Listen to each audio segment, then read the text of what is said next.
Hi, this is Camilla Blossom, and I'm speaking on behalf of the Gaian Congress. We have a beautiful monthly event in March for the equinox called Manifesting Your Heart's Desires with the Energies of the Spring Equinox. And I'm here to introduce you, if you don't already know, this wonderful man, Jan. And if you do, he's full of lots of magic and mastery and guardianship, and just a really amazing soul who I've had the pleasure of getting to know these years. He's been part of the Fairy and Human Relations Congress as a really key organizer and holder of that event for close to 20 years. He's a shamanic practitioner, really passionate about working with the spirits of nature, especially weather spirits, facilitating plant ceremonies with the native Northwest medicinal plants. And he has beautiful stories about growing up in Norway that I really think informs him in a different way, sort of brings in some really unique view of being an American and being in this country. And but he does call Cascadia home, so we're happy to have him in this area.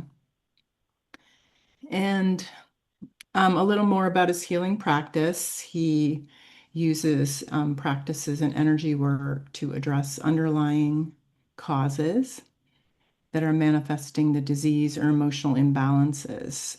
So he's worked also in medical clinics and specializes in treating autoimmune and chronic illnesses.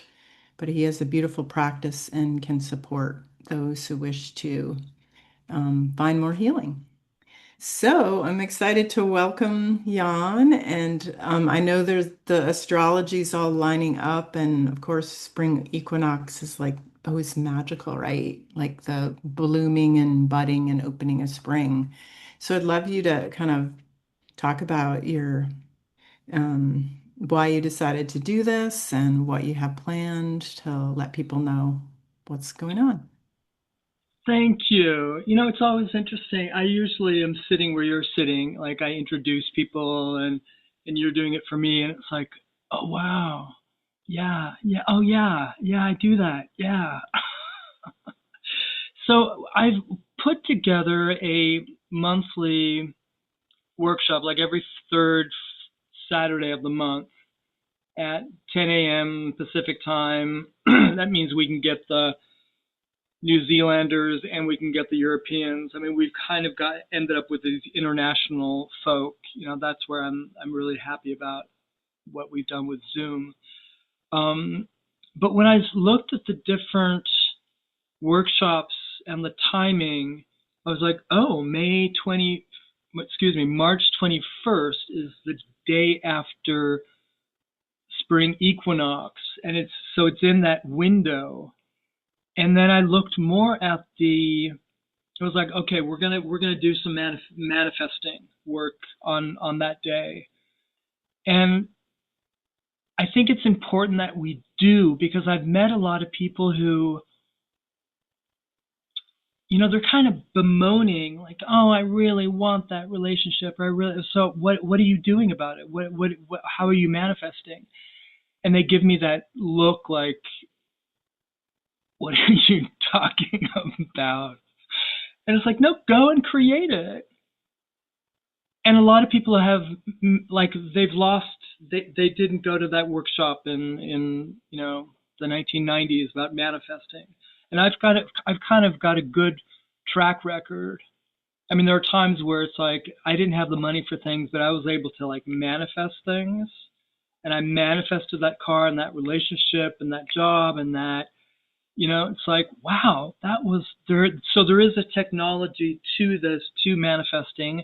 I will be introducing you to three different manifestation techniques. I mean, there is a technology about this.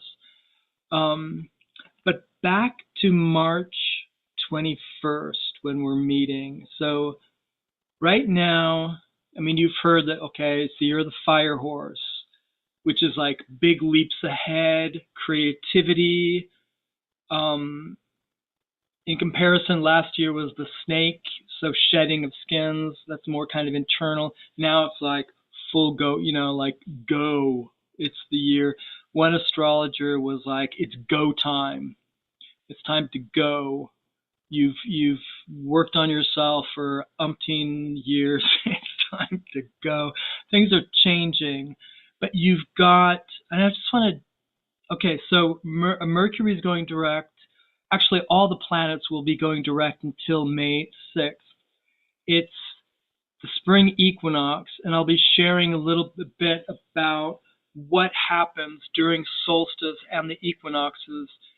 The earth actually releases some energy, and you can use that energy for creation. Like nature uses that energy for creating flowers and trees and nature, and things grow and things pop out of the ground. We're going to be using that energy, that same energy, I know, for our heart's desire. We're also going to be spending some time on what is your heart's desire, and how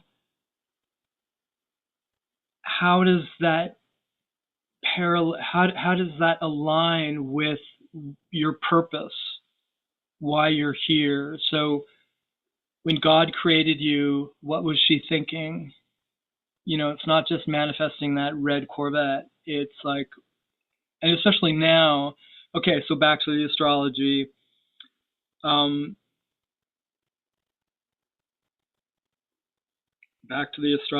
It's Saturn and Mercury conjunct in Aries. Aries is the warrior. So we're getting a lot, and then we're getting Mars in conjunct Uranus. So we're getting a lot of like fire energy, like do it now.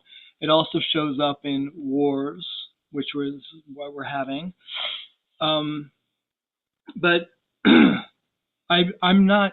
I read a bunch of different astrologers, and they're like, this is really unique. This is go time. Like, put your foot on the gas pedal. But if you're going to put your foot on the gas pedal, know where you're going. And I think that's when I was like, oh, we need to have a group of people who know where they're going. Because otherwise, if you step on the gas pedal and you don't know where you're going, you're going to have a car crash, or it's going to be chaos. So let's use these, some of this, like Mars and, like these masculinity kind of out of, like, look what's going on. It's chaos, but we can also use these energies to forge ahead and create magnificence. So we're going to put the link to the workshop in the comments. You can buy the whole monthly series for, I can't remember what it is, $135, which is a screaming deal. I hope you can join us. A couple of homework assignments for those who are joining us is what brings you joy? This is an important one, because if you do what you love, if you do what you were, like God made you to do this work, this is why she created you. What brings you joy? When you do what you love, it's more joyous. And then when God created you, what was she thinking? I know, like, put your altar up, put yourself, ask these questions, bring in your healing team, your helping spirits, and ask them to give you feedback. Beautiful. It's such an important question. And I would say, like, for me, I always invite my inner child, because sometimes the child inside is who knows our heart's desires more. I was just drawing with my inner child today, like trying to pay more attention. So I'm really excited for your workshop, Jan. I think it'll be amazing and perfectly timed. So hope to see all of you there. Yeah, all the info will be in the description, YouTube description. Camilla, thank you. Thank you, Thank everybody. Hope you, to see you Jan. on the 20th.